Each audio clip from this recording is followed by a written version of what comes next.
Et bonjour, c'est Nicolas de Immobilier Compagnie, bienvenue dans cette nouvelle émission. Et dans cette émission, on continue les analyses de qui veut être mon associé. Mais avant, je vais te rappeler l'usage. Laisse-moi des étoiles et un commentaire là où tu m'écoutes. Ou alors, prends le téléphone d'un ami et abonne-le sauvagement à ces émissions. Ces émissions qui, je te rappelle, vont à un moment donné toucher à leur fin. Je vais devoir renouveler le style de l'émission. Alors pour l'instant, je suis transparent avec toi. Je n'ai pas encore réellement d'idée, mais ça va se mettre en place. La réalité derrière tout ça, c'est quoi? C'est que pour l'instant, en tout cas, j'y réfléchis. J'ai envie vraiment de changer de contexte. J'ai envie d'autre chose, voilà, sur les podcasts. Donc je ne sais pas trop comment, je ne sais pas comment je vais organiser ça, mais ça va se faire, ça va être différent. Ensuite, juste pour te remettre les éléments dans leur contexte, en ce moment, il y a un événement. Donc, tu vas sur le site internet immobiliercompagnie.com ou sur tous mes réseaux sociaux. Il y a un lien dans la bio qui pointe tous vers la même page. Et en fait, tu peux réserver ta place pour un événement exceptionnel le 11 octobre à Montpellier où on va se réunir et où tu vas pouvoir venir parler d'investissement, de placement. Très important, il y a des places Early Bird. On vient d'écouler complètement la première tranche de ces places. Il y en a encore. Donc, si tu veux profiter de tarifs pour pouvoir participer à l'événement, c'est le moment. Le code promo, c'est DRSA2. Donc, devenir riche sans argent et tu mets le chiffre 2. Tu peux essayer avec le chiffre 1, mais il n'y a plus de place normalement. Je ne veux pas te dire de bêtises, mais bon, voilà. Donc, si tu veux me rencontrer, si tu veux rencontrer Anthony Poncé, Olivier Seban, François Denis, enfin bref, sur la page de vente, tu verras, il y a plein d'invités hyper intéressants, y compris tout mon réseau de banquiers, de professionnels avec lesquels on travaille. Tu réserves ta place et tu viens à Montpellier le 11 octobre et je te le garantis, tu vas passer un excellent moment. Sans plus de transition, Patrick, on va envoyer l'émission comme d'habitude. Qui veut être mon associé? On va laisser rentrer un entrepreneur et on va voir un peu ce qu'il a à nous pitcher et si oui ou non on lève notre portefeuille. Bonjour. Bonjour. Bonjour. Amel Kim ici. Je viens vous parler de l'expérience Calicis, la solution de transformation de locaux commerciaux en appartements touristiques meublés. Ah. Et je demande 180 000 € contre 18% de la start-up.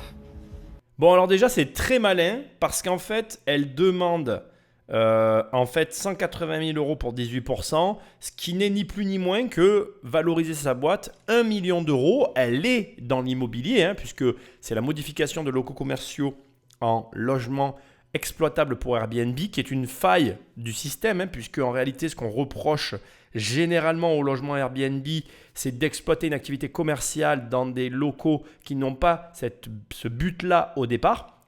L'idée est bonne, même excellente. L'émission n'a pas commencé, je vais t'expliquer pourquoi elle est bonne. Parce qu'en réalité, les locaux commerciaux, je pense qu'il y a une catégorie de locaux commerciaux qui vont poser problème dans un avenir proche. Parce qu'Internet est en train de révolutionner complètement le commerce. Je pense que c'est en train de complètement rentrer dans les mœurs, qu'il va y avoir des changements. Je ne dis pas, et parce que tu le sais, de toute façon j'ai des commerces, donc je ne crois pas que le commerce va disparaître. Je pense qu'il va évoluer et donc je pense qu'il va y avoir des surfaces commerciales non exploitées qui demandent qu'à être exploitées et que cette méthode est une des méthodes qui peut permettre effectivement bien de tirer profit de la situation. Alors maintenant, attention, je mets des réserves comme d'habitude. Valoriser sa boîte 1 million d'euros, ça veut dire comme d'habitude que tu as fait oui c'est ça, chiffre d'affaires. Valoriser aussi 1 million d'euros, ça veut dire que tu as un potentiel devant toi réel et que donc l'investisseur va retrouver ses fonds. Il faut faire très attention. Dans l'immobilier, il y a quand même, on va dire, des grandes règles et c'est intéressant, je crois qu'on n'a jamais fait d'émission sur ces sujets-là. Je ne peux pas croire que les investisseurs qu'il y a devant elle n'aient jamais investi dans l'immobilier. Donc ça veut dire quoi? Ça veut dire qu'elle va devoir amener des chiffres cohérents, sinon ça ne fonctionnera pas. On n'est qu'à l'introduction, on va voir ce qu'elle va nous dire, mais on est clairement dans un sujet qui me passionne, ça va être trop bien. Action! Avant de vous parler de la solution, permettez-moi de vous parler un petit peu de moi. Je crois que je suis née déterminée. Mais je l'ai d'abord été par instinct de survie. Et puis un jour, j'ai donné la vie. Et là, je suis devenue déter par instinct de vie. Et j'ai rapidement compris que l'entrepreneuriat allait être le moyen pour moi d'atteindre mes objectifs. Et de me donner l'opportunité d'avoir le choix. Parce que pour moi, la liberté, c'est ça. Et je kiffe ma vie. Parce que j'ai choisi chaque chose qui la compose. Je suis gestionnaire de biens en location courte durée depuis 4 ans. Et tout en étant sur le terrain, j'ai fait différents constats. Dont les 2 principaux sont 1. Une législation qui se durcit, ce qui tend à professionnaliser le secteur. Et 2. La crise de la Covid, qui a eu de multiples conséquences, dont 7 millions de mètres carrés de locaux commerciaux disponibles. J'y ai vu une opportunité. Et j'ai créé Calicis. Calicis, c'est une solution à destination des propriétaires de locaux commerciaux et des investisseurs. Notre mission ? Augmenter la rentabilité de leurs investissements et leur faciliter la vie. Comment ? En transformant les locaux vides en meublés de tourisme. Elle déroule le pitch, mais alors Oui. à la virgule près, elle l'habite, c'est Après, elle est incroyable. stressée, quoi. mais elle sourit pas encore, mais elle va y arriver. On se rémunère grâce à différents forfaits. Des commissions en tant qu'apporteur d'affaires auprès de nos partenaires. Et une fois le bien transformé, nous nous occupons de la gestion et nous prenons une commission sur le chiffre d'affaires réalisé. Bien plus qu'une solution clé en main, Calicis, c'est avant tout une expérience. Ou par exemple, un voyageur d'affaires pourra se détendre sur ce fauteuil. Ou bien une femme, victime de violences conjugales, sera, elle, dans un environnement sain qui lui permettra de comprendre que ce n'était pas elle le problème. Un cocon dans lequel elle prendra le temps de choisir son avenir et de peut-être commencer à guérir. Pourquoi cette cause ? Parce que tous les 2 jours et demi, il y a un féminicide. Parce que 49% des demandes d'hébergement d'urgence n'aboutissent pas. Et parce que j'ai été l'une d'entre elles. Mon passé ne me définit pas. Il me sert. Et à travers cette start-up, je crée un idéal sociétal. Aujourd'hui, nous sommes toujours en phase de test. 30 000 € de chiffre d'affaires. On est lauréat French Tech Tremplin. On est accompagné par l'association Les Déterminés. L'objectif dans 3 ans, compter un chiffre d'affaires de 3,6 millions d'euros. Et créer une fondation. Une vraie start-up à impact.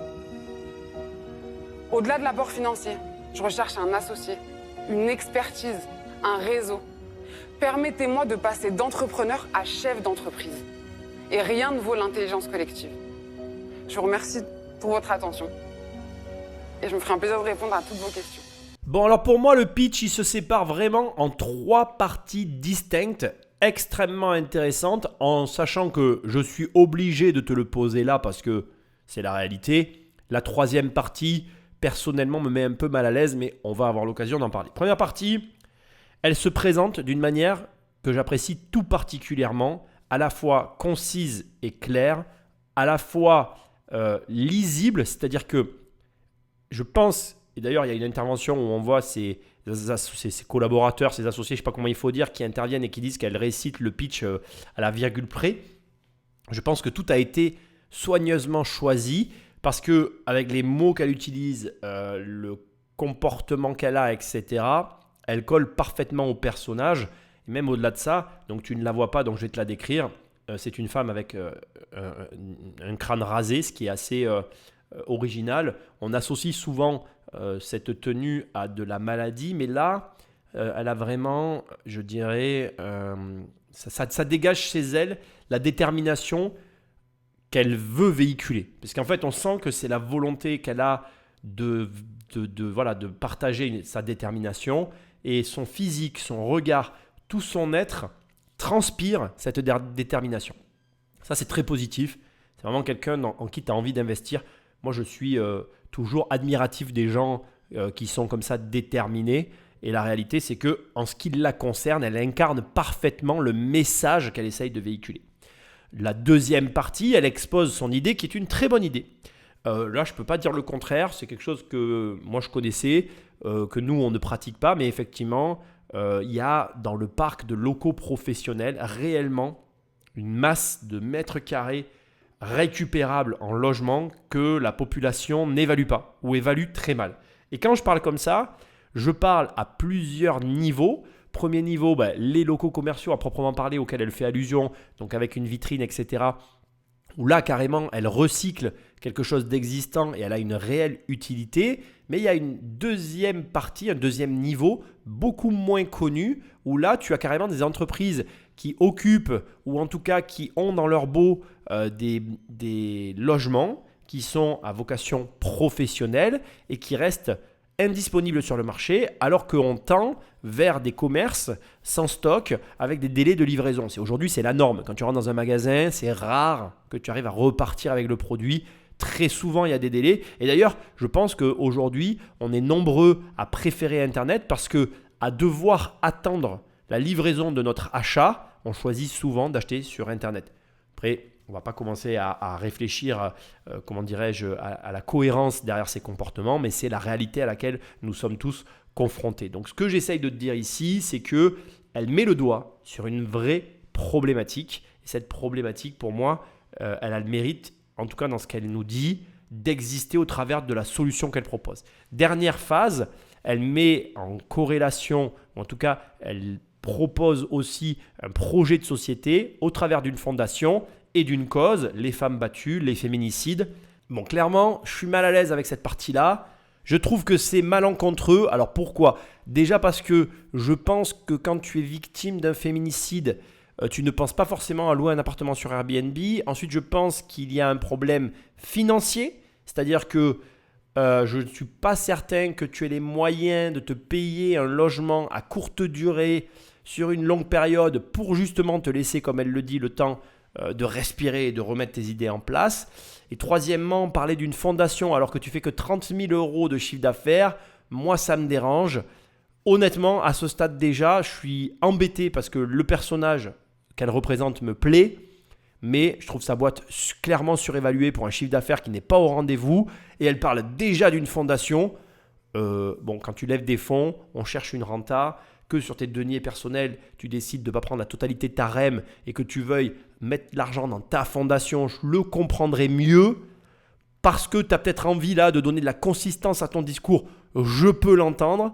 De mon point de vue, c'est malencontreux, mais c'est respectable. C'est un peu le fond du problème d'ailleurs.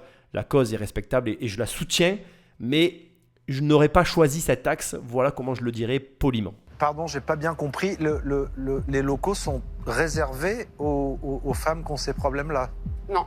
Ah. Il y a 30% en fait des locaux qu'on va transformer à terme qui seront alloués aux victimes. Ok, d'accord. Pour revenir sur la mission, justement, tu as expliqué que tu étais aidé par les déterminés, par le French Tech Tremplin, où j'étais moi-même parrain.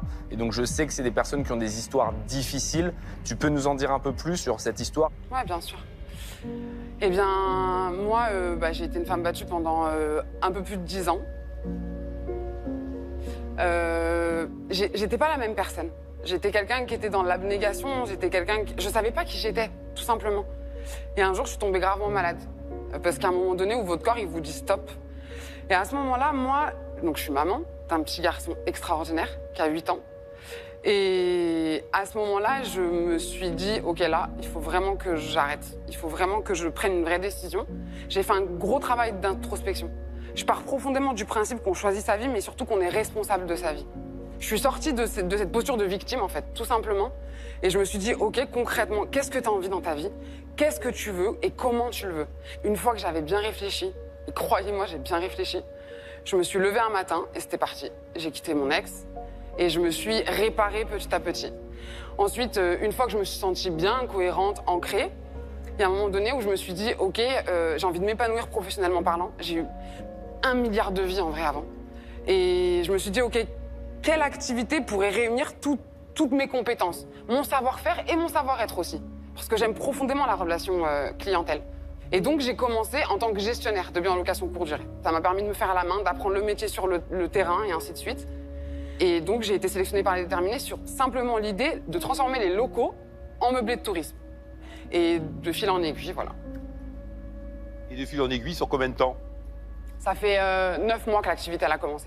Et on va sortir du cadre. Je ne le fais pas souvent, mais je suis obligé de le faire. Je vais profiter de ce qu'elle vient de dire pour rebondir sur ta situation et finalement sur la situation de beaucoup de monde. Pour commencer, ce que je veux que tu notes, c'est que quelque part, cette histoire, c'est l'histoire de tout le monde. Alors bien évidemment, attention, je ne suis pas en train de dire qu'on est tous des hommes ou des femmes battus, c'est pas ce que je veux dire. Ce qui est intéressant, c'est qu'elle explique finalement qu'elle avait une vie et qu'à un moment donné, forcément, quand tu es femme ou homme battu, parce que ça existe aussi, eh bien en réalité, tu subis quelque chose, comme elle le dit elle-même, de très difficile et ton corps finit par te dire, faut que ça s'arrête. L'idée derrière ça, c'est quoi ? C'est que c'est difficile pour tout le monde, c'est ce que j'essaye de dire d'ailleurs, maladroitement peut-être, je te le concède, mais qu'il y a beaucoup de gens qui ont une vie qui ne leur correspond pas en réalité, qui ont une vie qu'ils ont pourtant eux-mêmes construite, mais qui ne les satisfait à aucun moment en fait. Parce que jeunes, ils ont eu un travail, ils ont commencé à prendre des crédits, ils sont restés bloqués là-dedans, après ils ont eu des enfants, et puis après la vie te fait te sentir coincé, puis après tout l'enchaînement plus l'agrégation de ces choix, donc c'est-à-dire les crédits, plus les enfants, plus les charges, la maison, etc., fait qu'à un moment donné, tu te sens mal, comme elle se sentait mal pour d'autres raisons. Encore une fois, je ne veux pas minimiser sa situation, j'essaye juste de faire un parallèle, et que tu ne sais plus comment t'en sortir. La réalité, c'est ça en fait. Et vous êtes nombreux, je le sais, à vouloir créer votre boîte et à ne pas savoir comment le faire.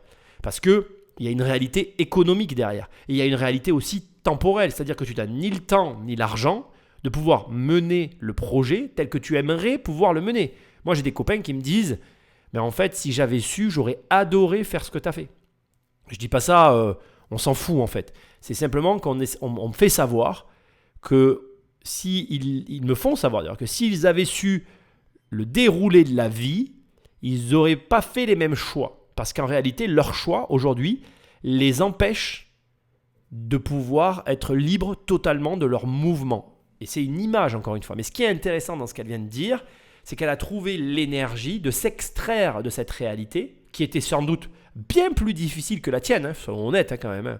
Je veux dire, quand tu es femme battue, il y a le syndrome de Stockholm qui s'ajoute au biais d'engagement, qui s'ajoute là encore à une agrégation de biais cognitifs qui font que c'est sûrement plus dur pour elle de s'en sortir que pour toi de sortir simplement d'un petit problème financier que je ne veux pas minimiser parce que chaque problème engendre ses propres difficultés et bien évidemment que ça n'est pas facile, sinon tout le monde le ferait, mais moi j'essaye de te mettre le doigt sur le fait que si elle a réussi à le faire, il n'y a pas de raison que tu ne réussisses pas à le faire. Alors bien évidemment, tu ne pourras pas comme elle partir sur une stratégie où tu vas couper purement et simplement ton quotidien parce que physiquement, tu dois en sortir. Elle a pas eu d'autre choix que de devoir arrêter la vie qu'elle avait, sinon elle pouvait crever, quoi. Tu vois, c'est affreux, mais c'est la réalité.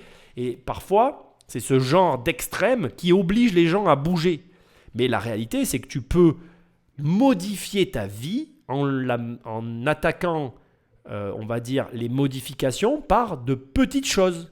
Il peut y avoir que des petits détails qui bougent au départ pour finalement arriver à ce grand changement que tu attends avec impatience. Et c'est tout le paradoxe d'ailleurs de la situation, c'est que c'est souvent les petites actions qui finissent par amener à de plus grands résultats. Mais devine quoi, si tu ne commences pas, ça n'arrivera jamais. Alors moi je suis personne, je ne connais pas ta situation, je ne connais pas la situation de chacun. Je ne prétends pas que c'est facile, bien au contraire, j'ai conscience de la difficulté que cela implique de changer sa vie. Mais ce que j'essaye ici de te mettre en avant, c'est que si une femme battue, elle arrive à s'extraire de ce quotidien, somme toute grave, je ne vois pas comment toi, avec finalement que des problèmes d'argent et de temps, tu n'arrives pas à lancer un projet et à simplement essayer de le faire fonctionner. En sachant qu'encore une fois, je précise que j'ai conscience que ça reste difficile. J'essaye juste de t'amener sur un fait qui est que tu peux le faire. Changer est possible en prenant conscience que tu dois commencer par quelque chose. Alors, je voudrais ajouter un élément. Moi, je suis un agent de la radicalité. Je pense qu'être radical est la meilleure des solutions, mais j'ai quand même aussi conscience que ça ne s'adapte pas à tous les profils. Et le fin mot de cette affaire, c'est que fais ce que tu peux déjà faire. Et quoi que tu fasses, ce sera déjà excellent. Ça ne sera pas très bien, ça sera excellent. Parce que dès que tu commences à agir dans le but d'obtenir n'importe lequel des changements, même si l'action que tu fais au présent, elle est ridicule par rapport à l'objectif que tu poursuis, eh bien sache que cette action, elle est déjà excellente. Parce qu'une action en entraînant une autre, tu seras surpris qu'un matin, le résultat qui te paraissait éloigné et impossible se matérialise dans ta vie. Et tout le monde a commencé par quelque chose qui peut paraître aujourd'hui ridicule. Moi, j'ai commencé par un appartement. Je n'ai pas tout de suite acheté des immeubles parce que je ne pouvais pas de toute façon commencer par des immeubles. Et c'est comme ça dans plein d'histoires différentes. Donc, commence et ce sera déjà excellent. Tu as parlé des voyageurs à un moment. Quel rapport entre un voyageur, c'est pas des bails de courte durée en mode Airbnb? Si, c'est exactement ça. C'est que du Airbnb. C'est que du Airbnb. Oui. D'accord. Et il y a 30% des locaux que tu réserves pour donner, Exactement. offrir à ces femmes. Et qui Exactement. sont financés par ce que tu gagnes sur les 70%. Il y a restants. plusieurs business models envisageables. Le premier business model, c'est qu'effectivement, il y a des associations ou des fondations qui viennent nous sous-louer directement les appartements. Ça sera le premier business model envisageable. Le second business model, c'est que l'État prend en charge une partie de la nuitée à hauteur de 33 €. Le reste sera financé par la RSE des grandes entreprises ou des fondations. Le troisième business model, c'est aussi de proposer des voyages responsables. Vous êtes un voyageur, vous réservez un logement chez Calicis, vous avez la possibilité de payer un petit peu plus pour financer une nuitée à une femme battue. On va prendre un exemple. J'ai une boutique, le pas de porte vaut 100 000 €. Ça, c'est ma boutique qui vendait des casseroles. Je décide d'abandonner cette activité et je vous confie mon bien. Comment ça se passe? Je fais déjà une étude de faisabilité. Ok, On visite tout ça. Ok. Je vous fais des propositions aussi d'aménagement, de concept, tout ça. D'accord. Vous acceptez. d'accord. On commence la transformation avec les partenaires. Ça, c'est à votre charge? Non, c'est à votre À charge. ma charge? Exactement. Ok. Ensuite, Vous louez. et ensuite on loue. Là, vous en avez fait combien aujourd'hui des pilotes? Alors, moi, j'ai transformé juste un seul local pour le Un moment. seul. Aujourd'hui, moi, j'ai 8 biens en gestion. Et là, j'en ai 4 autres qui arrivent. Vous êtes au tout début. Alors c'est extrêmement dommage, mais parce que quand l'émission a été tournée, le problème ne s'imposait pas à elle. Aujourd'hui, il s'impose et donc je ne sais pas encore, et on va le savoir tout à l'heure, si sa société existe ou pas, ou si ça a fonctionné ou pas. Mais ce que tu dois toi savoir, c'est que aujourd'hui, eh bien, les restrictions sont tombées et c'est de plus en plus dur de louer sur Airbnb. Mais là, elle rate réellement le créneau qui peut faire toute la différence. C'est qu'elle ne sera pas et n'est pas touchée par les restrictions juridiques qui s'imposent au domaine. Pourquoi? Parce qu'en fait, elle prend des commerces qu'elle utilise commercialement puisque l'activité Airbnb est reconnue comme étant une activité commerciale, donc tu ne modifies pas l'usage du bien. En ne le modifiant pas, elle n'est pas assujettie à la norme, aux réglementations en vigueur, donc elle peut permettre de continuer d'exploiter et elle recycle souvent des commerces, comme Marc Simoncini le fait remarquer, qui aujourd'hui ne trouvent plus preneur. Il a évoqué un pas de porte, donc il connaît la subtilité des pas de porte et des droits au bail, ce qui me confirme leur connaissance du marché immobilier, en tout cas pour les plus aguerris d'entre eux, ce qui est forcément du coup intéressant. À noter qu'elle n'a pas répondu réellement à la question de Marc, puisqu'elle a balayé ça d'un revers de la main en précisant que c'était à la charge des bailleurs de faire les travaux, ce qui là encore est un avantage puisque ça crée de la déduction fiscale et elle a aussi oublié de dire que potentiellement selon les emplacements ils peuvent tirer de meilleurs revenus avec des locations Airbnb que ce qu'ils avaient avec des activités commerciales. La réalité c'est que je vais te la dire, je ne vois que du positif dans sa société, si ce n'est qu'elle n'est qu'au balbutiement, comme elle le dit, elle a réellement changé qu'un seul local, elle a 8 lots en gestion, 4 lots qui arrivent, enfin bref, on est sur des chiffres qui ne sont pas pour moi représentatifs de la réalité de l'activité, ce qui paradoxalement me fait dire que c'est peut-être le bon moment de rentrer dans la mesure où tu crois au projet. Pourquoi? Parce que finalement le projet ne s'est pas encore valorisé à juste titre et que du coup tu peux arriver à signer un bon deal avec à la clé une sortie où il y aurait une énorme marge. Maintenant, faut-il encore qu'ils arrivent à s'entendre? Personnellement, au vu de la situation et de mon affinité avec la location meublée, je le dis sans détour, je ne serais pas intéressé par ce genre de société, mais je pense qu'elle peut trouver preneur parce qu'effectivement, comme tu l'as vu, elle a prévu plusieurs business models pour pouvoir exploiter les chambres, enfin plutôt pour pouvoir, on va dire, recycler une partie de ces chambres aux femmes battues. 30% tout de même, c'est quand même un sacré chiffre quand tu sais le chiffre d'affaires que peut dégager une chambre. Alors attention, elle va quand même les faire payer, mais à mon avis, elle n'encaissera pas à la hauteur de ce qu'elle aurait pu encaisser si elle les avait pleinement exploitées sur le marché de la location saisonnière. Donc, on est sur un business classique que je connais très bien, un business finalement immobilier. Moi, je suis plutôt favorable à la stratégie et au choix qu'elle est en train de faire. Maintenant, je mets un bémol sur le début de l'activité et le chiffre d'affaires qui est trop faible en rapport au capital qu'elle demande aux investisseurs. Quelle taille du marché est estimée, ce marché de reprendre des boutiques? Moi, déjà, ne serait-ce que sur Marseille, avec une veille rapide, j'ai pu trouver 36 470 mètres carrés de locaux commerciaux disponibles et qui répondent au cahier des charges de Calistis. Donc ça veut dire en moyenne 700 appartements déjà qu'on peut transformer. Ça fait combien de volume de chiffre d'affaires si tu fais 100% du marché? 100, je sais pas. Je suis honnête, je sais pas. Je sais que par contre, pour atteindre 3,6 millions, il faut que j'ai transformé 452 appartements. 452? Oui, il faut que j'ai 63 biens en gestion. Et donc du coup, ce qui me ferait la récurrence de revenus. Qu'est-ce que tu comptes faire avec le 180 000?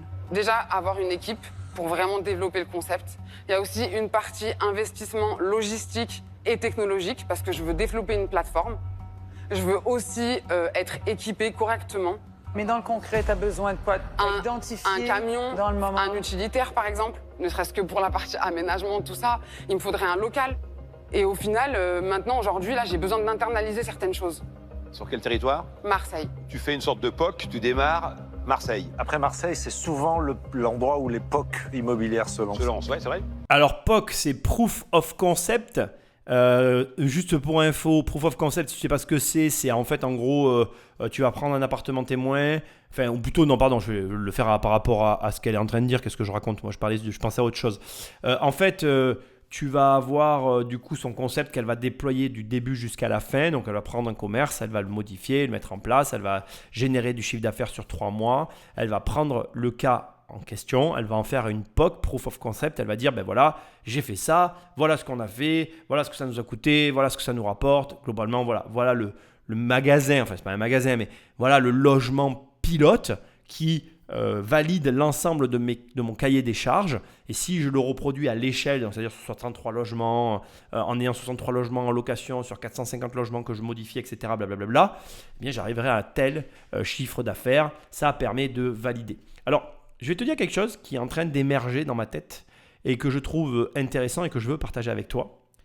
Typiquement, elle représente tout ce dans quoi je te dis de ne pas investir. C'est-à-dire que typiquement, cette fille, elle présente ici un concept, elle demande de l'argent pour avoir une équipe, acheter un camion, enfin c'est farfelu, je te le dis comme je le pense, hein, c'est farfelu, et créer une application.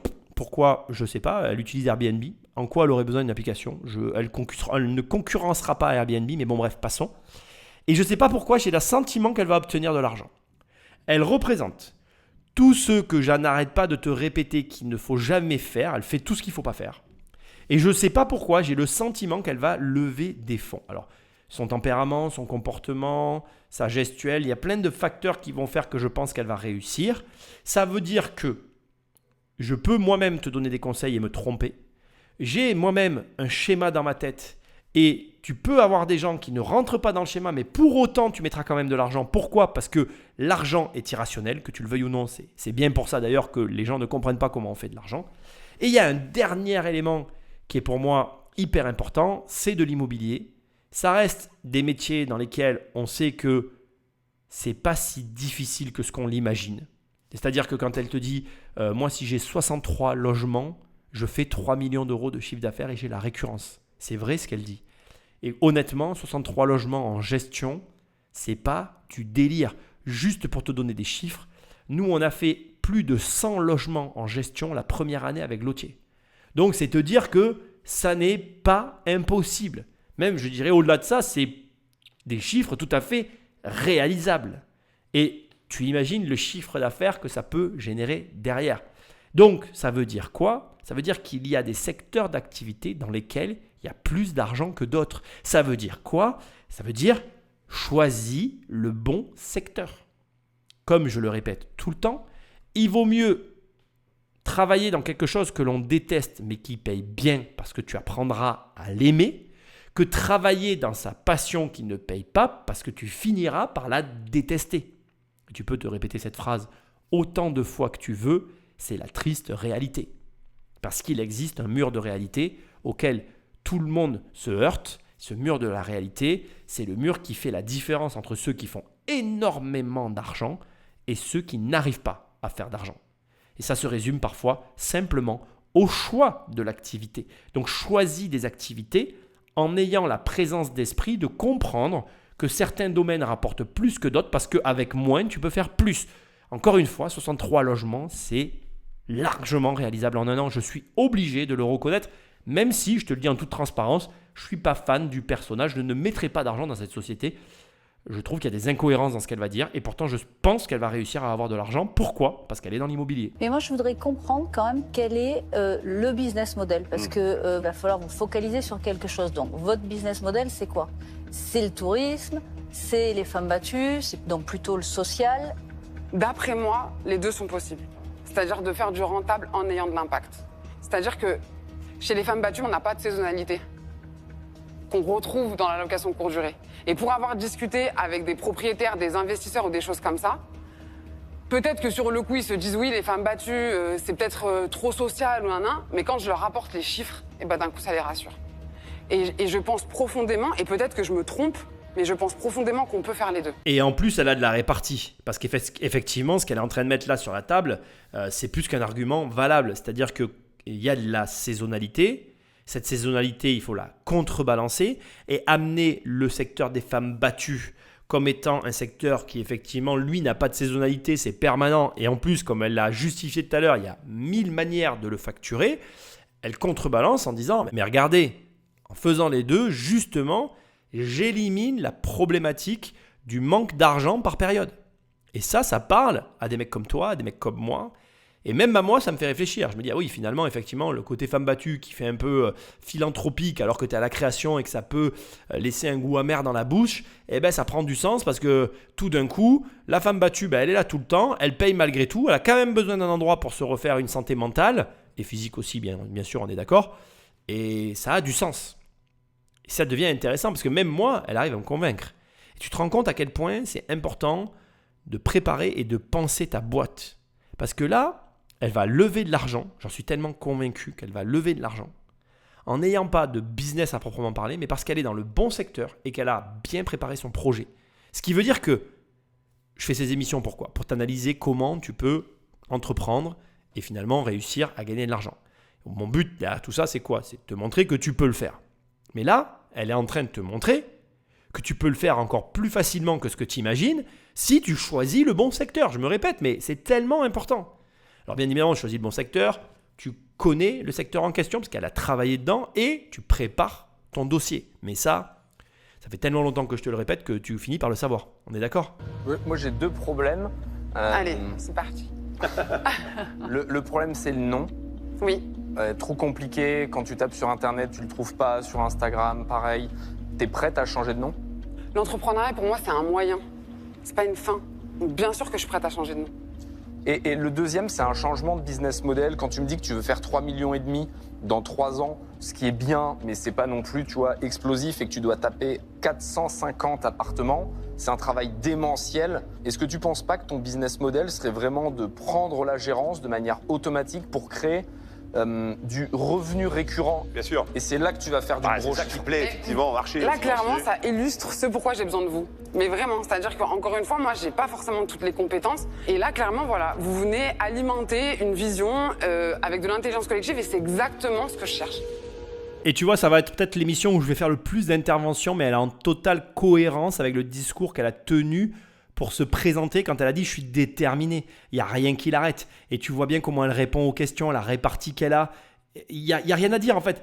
Tu investiras plus sur la personne que finalement sur le business. Et elle en illustre parfaitement mes propos. C'est-à-dire qu'elle est l'illustration parfaite qu'une personne peut lever de l'argent alors qu'un business n'est pas, on va dire, parfait. C'est la réalité. Elle est au balbutiement. 30 000 € de chiffre d'affaires, elle demande sur la base d'une valo d'1 million. C'est C'est délirant et pour autant, les gens discutent et ils se rendent bien compte que cette femme-là, on a peut-être envie d'y aller. Pourquoi ? Parce qu'on se dit, mais en fait, elle n'est pas con quoi. Elle n'est pas con, elle a compris comment ça marchait. Elle n'est pas là pour ramener sa fraise, elle est là pour faire avancer son projet. Elle est au service de son projet. Ça, c'est une notion qu'il y a beaucoup de gens qui ne comprennent pas et que je t'invite à bien intégrer. Tu n'es pas ton projet.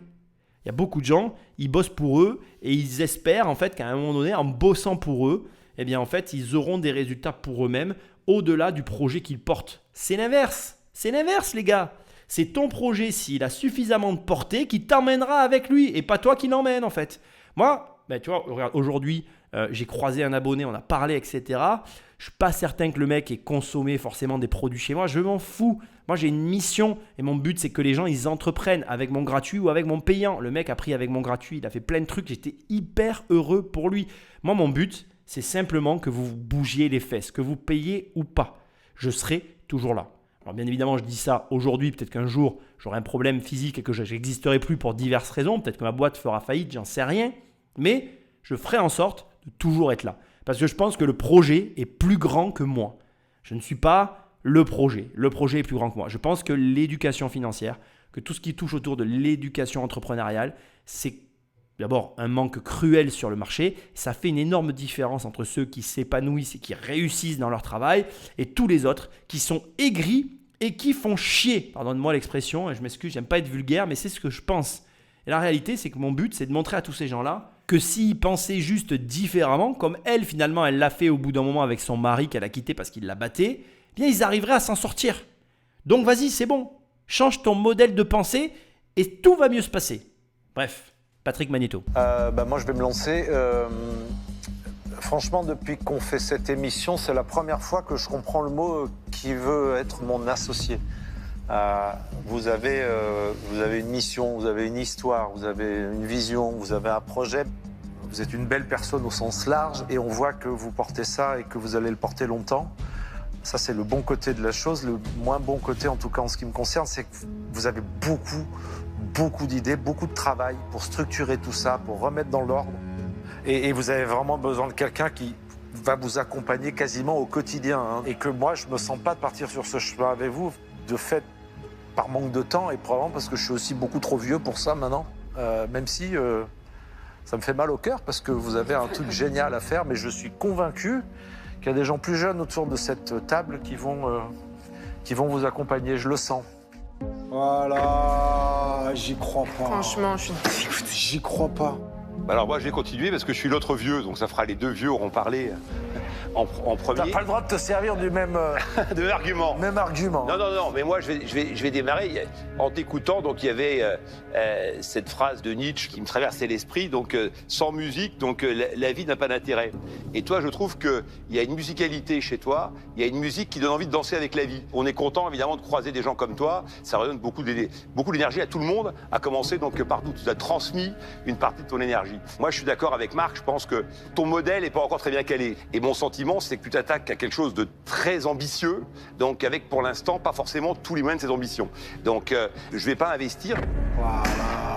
Ah, peut-être qu'il voit comme moi la même chose. J'aurais cru quand même que quelqu'un allait mettre de l'argent. Sa personnalité est tellement forte et puissante que ça allait passer au-delà. C'est une déception, je le sens bien, pour Marc Simoncini, c'est un Marseillais, donc voilà, enfin la famille quoi. Mais après, elle a le syndrome de tous ces entrepreneurs qu'on a tous, que j'ai moi aussi. On voit tellement d'opportunités. Et en fait, une boîte, comme ils viennent de lui dire tous les deux d'ailleurs, quand elle n'est pas structurée, quand le trajet n'est pas clair, c'est compliqué pour un investisseur de se projeter. Encore une fois, je te l'ai déjà expliqué plein de fois dans cette émission, mais à la finalité, même si on apprécie les personnes et le pitch, etc., il y a quand même une dualité entre un entrepreneur qui est porteur d'un projet et qui veut l'amener à une destination et un investisseur qui, lui, rentre en pensant déjà à sa sortie. Ça, c'est quelque chose qu'on a tendance à oublier. On voit ça souvent comme des partenaires qui vont avoir plus ou moins les mêmes ambitions que nous, mais la réalité, c'est que ce n'est pas du tout le cas. Ils sont là pour sortir. Il faut t'en rappeler. Ils sont là pour sortir par tous les moyens. Et il faut aussi le préciser. Moi, je suis obligé de le dire. Je ne suis pas un oiseau que de bon augure. Ils sont aussi là pour te donner des ordres. Ils sont là pour te conseiller, pour t'accompagner, mais ils deviennent aussi tes employeurs d'une certaine manière, surtout si la boîte fonctionne. Donc, n'oubliez jamais, avant que je conclue, n'oubliez jamais Steve Jobs. Steve Jobs, il avait des associés qui ont monté sa boîte et qui ont fini par le virer alors que c'était sa boîte. Et ça, j'ai l'impression que dans les Qui veut être mon associé, il y a trop de gens qui ont tendance à l'oublier. Qui veut être mon associé est une émission qui donne des patrons à des indépendants. Alors ok, le deal c'est quoi? C'est je te donne un patron qui va mettre de l'argent et qui va t'amener au niveau supérieur, mais un patron ça reste un patron. Et je ne suis pas certain qu'une fille comme elle ait envie aujourd'hui d'avoir quelqu'un qui la dirige. Donc prenez la mesure de mes propos et en fonction de quoi, prenez la décision si oui ou non vous levez de l'argent. Mais avant de lever de l'argent, réalisez bien que votre intérêt n'est jamais l'intérêt de celui qui investit dans votre société. Alors bien sûr, ne me faites pas dire ce que je n'ai pas dit. Ils veulent que vous gagnez de l'argent parce que c'est votre but commun, mais lui veut faire sa culbute alors que vous, pas forcément. Et toute la différence se cristallise dans ce que je viens de vous dire. Comprendra qui pourra. Alors moi, je vais enchaîner. Alors, la mission, elle est évidemment formidable. On parle évidemment de femmes battues et d'endroits pour un havre pour qu'elles puissent transitionner vers autre chose. Mais il y a aussi 70% du business qui est vraiment de la location, de la transformation. Et c'est ça, je pense aussi, que tu as besoin de focuser, qui n'est pas tout à fait clair. Okay. Parce que dans le moment, il y a un concept, il y a une mission qui est portée par le cœur. Mais après, il reste un raffinement pour pouvoir arriver vraiment à un business qui va pouvoir fonctionner. Marseille, c'est loin de chez moi. Okay. Alors, je ne suis pas la bonne personne pour pouvoir t'épauler. Alors, je vais passer, mais je salue vraiment ton courage et l'action que tu prends. Merci. Vraiment. Bah écoutez, vous avez beaucoup d'enthousiasme, beaucoup d'énergie, vous avez l'envie. Ça, c'est très bien. Vous voulez faire plein de choses à la fois. Et je pense que pour lancer une entreprise, il faut avoir une seule idée bien précise et il faut vraiment mettre toute son énergie sur cette idée-là et c'est pas facile. Et je pense que la première chose à faire pour vous, il faut déjà que vous construisiez votre vie. Vous dites que vous avez une grande capacité réalisatrice, beaucoup d'énergie. Je pense que les entreprises recherchent ça. Et je pense que pour vous, c'est une étape qu'il faut que vous vous astreigniez à remplir. Voilà, donc c'est la raison pour laquelle moi je ne vais pas vous suivre. Pas de souci. Les deux femmes se rétractent de la même manière que Marc Simoncini et Jean-Pierre Nadir. Bon, pour des raisons globalement similaires, la dispersion, le manque de concentration, le manque aussi, à mon avis, de lisibilité sur le business model, ça influence leur choix. Moi, je n'ai pas de jugement de valeur, à part que, en ce qui te concerne, apprends à te structurer et à ne faire qu'une chose à la fois. C'est dur, mais il vaut mieux faire une chose à 100% que 10 choses à 1%. Et tu la connais cette phrase, donc il ne nous reste plus que Anthony Bourbon. Voyons ce qu'il a à dire. Bon, pas facile ma position.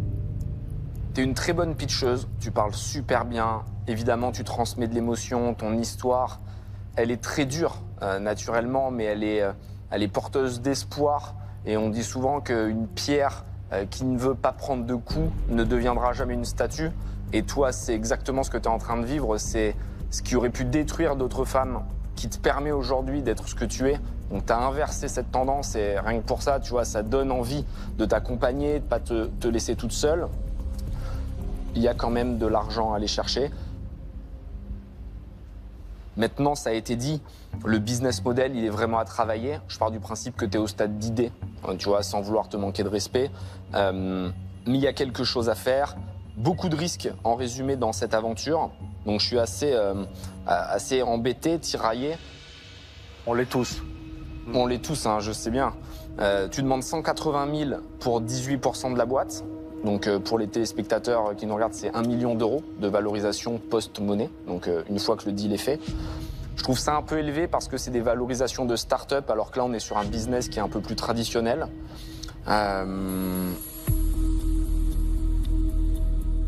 Donc je vais te proposer 180 000 euros, mais pour 25% de ta société. Et comme tu l'as dit, je pense qu'aujourd'hui les chiffres ne sont pas le plus important. Ce qu'il faut, c'est avoir quelqu'un qui a un réseau. J'ai la chance de connaître pas mal de monde. Je faisais de l'immobilier avant. Donc si je peux t'aider je serais ravi de te rejoindre à ces conditions. Merci. Tu as le temps d'aller appeler tes amis, réfléchir. Merci beaucoup pour votre attention. Merci 1000 fois pour vos conseils. Et je prends juste le temps de la réflexion et je reviens. Et n'oublie pas, comme je le dis tout le temps en business, tu me dis pas non, tu me dis combien. Très bien. Merci. Bon, alors j'ai fait quelques recherches. Je n'ai rien trouvé sur la carrière immobilière de Anthony Bourbon. Alors j'ai fait des recherches pas approfondies, hein, parce que qui cherche trouve, ça a toujours été mon cas. J'ai fait quelques recherches succinctes. Pour information, la boîte, son entreprise, en l'état actuel avec 30 000 euros de chiffre d'affaires, en imaginant qu'elle ait les contrats, qu'elle ait tout en bon uniforme, elle vaut 75 000 euros. Et ce qui vient de se passer contredit tout ce que je n'arrête pas de dire dans toutes ces émissions depuis des années. Ça montre qu'il n'y a pas de règles et ça montre que finalement, tu peux très bien avoir une société qui ne fait pas de chiffre d'affaires et pour autant réussir à lever de l'argent, pas parce que tu as le meilleur business model du monde, puisqu'en fait, ce qui lui est reproché finalement, c'est de ne pas avoir défini son business model, mais parce que justement, ta personnalité, ce que tu incarnes, la façon d'être, etc., fait que les gens ont envie de miser sur toi. On est plus sur du poker que sur de la stratégie, mais il faut savoir que dans le poker, le bluff, ça fonctionne. Et c'est la raison pour laquelle d'ailleurs, autant de gens aiment le poker, parce que il convient de reconnaître que malgré tout, la vie s'apparente plus à une partie de poker qu'à une partie d'échecs. Bien que dans l'échec, tu retrouves aussi la capacité à faire du bluff, ça n'est pas aussi prononcé que dans le poker. Et là, pour le coup, on va voir ce qu'elle va dire, mais je ne vois pas en quoi, ou en tout cas pour quelle raison elle refuserait une pareille offre, sachant qu'à mon sens, elle n'aura pas 2 fois l'occasion de lever autant d'argent. L'histoire est cool, moi. Les histoires qui sortent de l'ordinaire, ça me touche tout le temps. Non mais en plus, les déterminés, ils prennent que des fondateurs qui ont des problèmes de vie très lourds, mais qui sont motivés. Et je trouve que tu vois, c'est un message d'espoir pour à la fois les fans, mais tous ceux qui galèrent, quoi. Amel, t'as 180 000 euros là, à la clé, d'Anthony Bourbon, qui est pas n'importe qui. Ouais, je sais. Non, mais c'est pas n'importe qui. Le mec, il connaît la French Tech, il connaît les déterminés. Il est solide, il est fiable. Ouais. Bon, en attendant, elle ne revient pas. En attendant, c'est chaud, quoi. On n'a jamais vu aussi long. Alors, Ça y est, la porte se... La voilà. Ah, magnifique.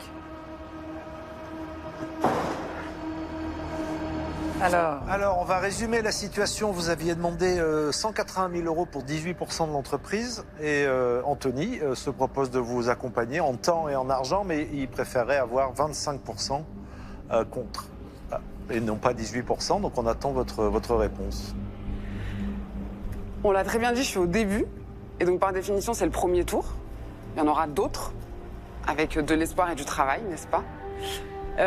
Donc moi, je vais vous faire une contre-proposition. Je vous propose 180 000 euros contre 21% du capital.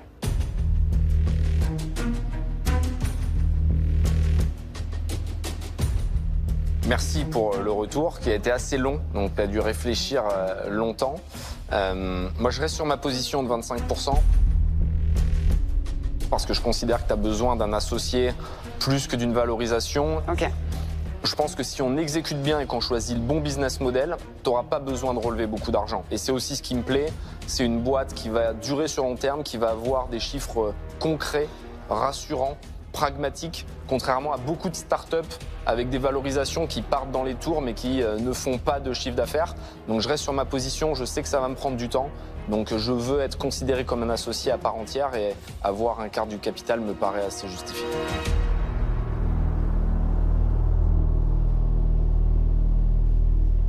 J'accepte. Bravo. Merci. Bravo, très cool. Franchement, merci.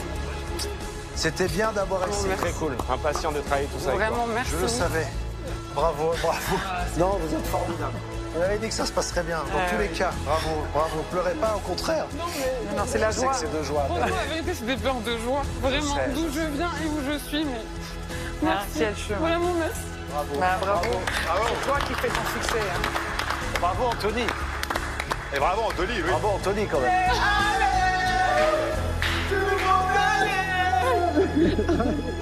En cette fin d'émission, je tiens à te préciser que j'ai fait les recherches concernant Amel qui a fait cette présentation que je trouve exceptionnelle, d'une grande qualité et je pense que c'est une personne de valeur.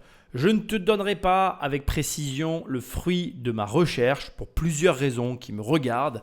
Je vais être tout à fait transparent avec toi. Ça n'a pas été simple de trouver les sociétés, etc. Et j'ai moi-même un petit peu de mal à interpréter l'ensemble des éléments que je peux avoir sous les yeux. Et plutôt que de tenir un discours qui pourrait être mal interprété, je vais choisir de garder le silence. Je pense en toute transparence que rien ne s'est signé derrière pour des raisons évidentes que tu viennes de comprendre en regardant l'émission ou en l'écoutant, pas plutôt devrais-je dire, qui est que la société n'avait pas d'activité, pas d'arriéré. À mon avis, on était sur un schéma qui était en cours de construction, qui ne correspond pas aux attentes d'un investisseur de quelque sorte qu'il soit d'ailleurs, qu'il s'appelle Anthony Bourbon ou qu'il ait un autre nom et prénom, ça n'a pas d'importance. Ce qui m'amène, un conseil que je dois te divulguer, sois carré dans ce que tu fais, avance, fais des choses proprement. Ça change beaucoup, je vais dire, l'axe dans lequel tu vas pouvoir développer tes sociétés. Je vais te le dire encore autrement pour qu'on soit bien clair. Ne fais pas des montages trop compliqués dès le départ. Fais quelque chose de simple mais qui encaisse de l'argent, que tu peux valider par des bilans et par des documents qui attestent des propos que tu vas tenir, et fais en sorte d'avoir une proposition claire, un petit peu à l'opposé de ce que l'on vient d'entendre. Même si tu as des idées, canalise-les et essaye d'en retirer simplement, on va dire, l'essence qui peut avoir un intérêt pour un quelconque investisseur. Comme elle l'a très bien fait d'ailleurs avec les femmes battues, en expliquant que ça contrebalançait le côté saisonnier de l'activité, ce que je n'avais d'ailleurs pas vu du tout pendant le pitch. Voilà un exemple parfait d'un argumentaire surprenant mais qui amène de l'eau au moulin pour une opération du type levée de fonds. Par contre, préciser qu'on a plein de projets, etc., ça n'est absolument pas vendeur. Maintenant, malgré les documents que j'ai sous les yeux, même si j'arrive à me faire un petit scénario dans ma tête de ce qui a pu se passer, je n'ai aucune preuve tangible concernant la succession des événements qui ont pu conduire notre associé Anthony Bourbon à ne pas s'associer avec Amel. Eh bien, moi en tout cas, ici, ce que j'ai à retirer de toute cette aventure, c'est que toi, tu dois être au clair dans les projets que tu veux réaliser et que tout ce que tu vas annoncer soit écrit et puisse être, je dirais, vérifiable par des documents qui attestent la véracité de tes propos. C'est, à mon sens, extrêmement important. On finit cette émission sur une touche de positivité, une touche, je vais dire, de voilà, la société se fait financer, c'est génial. Maintenant, comme tu le sais, ces émissions, j'émettrai un bémol. Je pense encore une fois qu'elle n'a pas eu le financement d'Anthony Bourbon. Je ne sais pas si sa société a continué de fonctionner ou pas. Elle est compliquée à trouver. Il n'y a pas vraiment de traces de bilan. Il n'y a pas vraiment de traces d'éléments qui me permettent de me prononcer sur la situation. Donc, l'émission finira un petit peu en queue de poisson. Mais ce que toi, tu dois retenir, c'est que ta situation est la conséquence de tes choix et que même si ça paraît insurmontable, mène des actions quotidiennes aussi insignifiantes soient-elles et tu finiras par atteindre n'importe lequel des objectifs que tu te fixeras. Et si tu n'y crois pas, moi j'y crois pour toi. Avant de quitter cette émission, laisse-moi des étoiles et un commentaire là où tu m'écoutes. Sinon, va sur immobiliercompagnie.com. Dans l'onglet séminaire, il y a un séminaire. Réserve ta place. Je te rappelle que le code promo, c'est DRSA2, comme les initiales de mon livre, Devenir riche sans argent, DRSA 2, avec le chiffre 2, parce que DRSA 1, il n'y a plus de place et tu peux bénéficier grâce à ce code promo d'un tarif préférentiel pour venir assister à la conférence que je tiens le 11 octobre 2025 à Montpellier, en sachant que tu dois taper le code promo autant de fois que tu réserves de place. Mais ça aussi, je ne suis pas inquiet, tu vas trouver. Et je te dis à très bientôt dans une prochaine émission. Salut!